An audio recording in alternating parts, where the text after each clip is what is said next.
Nah, itu diantara tanda. Dari mata turun ke, jangan langsung ke hati begitu.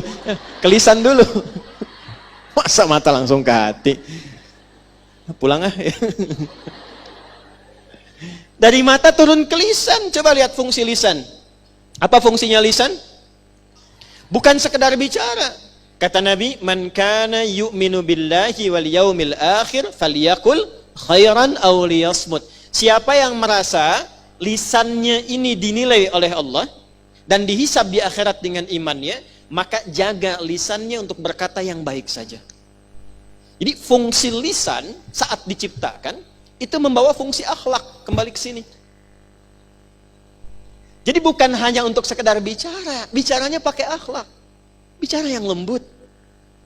Bicara yang baik. Bicara yang sopan.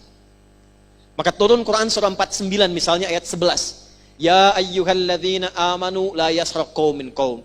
Hei engkau yang masih merasa punya iman, jangan gunakan lisanmu untuk mencela orang. Karena tidak aku ciptakan lisan itu untuk mencela, kata Allah. Untuk bicara yang baik. La yaghtab ba'dukum ba'dha, jangan dipakai gosip. Jangan dipakai merendahkan orang, karena saat mulut ini dicipta, dia membawa fungsi akhlak.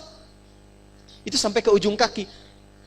Dari ujung kepala sampai ujung kaki. Nah, sifat yang tadi menuntun kita supaya menjaga semua anggota tubuh, supaya kehormatan kita terjaga seperti fitrah saat dilahirkan, itu sifatnya disebut dengan ahrama yuhrimu. Ihram hukumnya disebut dengan haram, dari kata hurmah. Haram seakar dengan kata hurmatun, diserap ke dalam bahasa Indonesia menjadi hormat.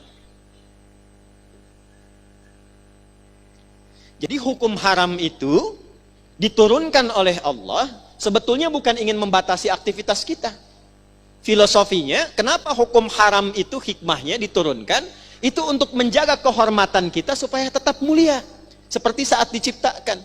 Sebab misal contoh, maaf ya Bu ya, Ibu keluar dari sini silahkan maki-maki orang. Ini contoh ya, bukan untuk dipraktekkan ya.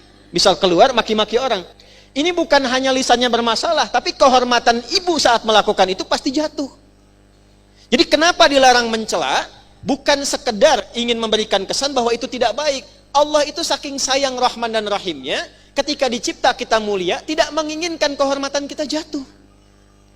Aku mencipta engkau itu dengan mulia. Aku sayang engkau, jangan sampai engkau melakukan perbuatan yang merendahkan martabatmu di hadapanku dan menjatuhkan kehormatanmu di hadapan orang lain. Itulah sebabnya kenapa mencela dilarang. Kenapa menyakiti dilarang. Kenapa hukumnya haram? Dari kata hurmah, untuk menjaga kehormatan.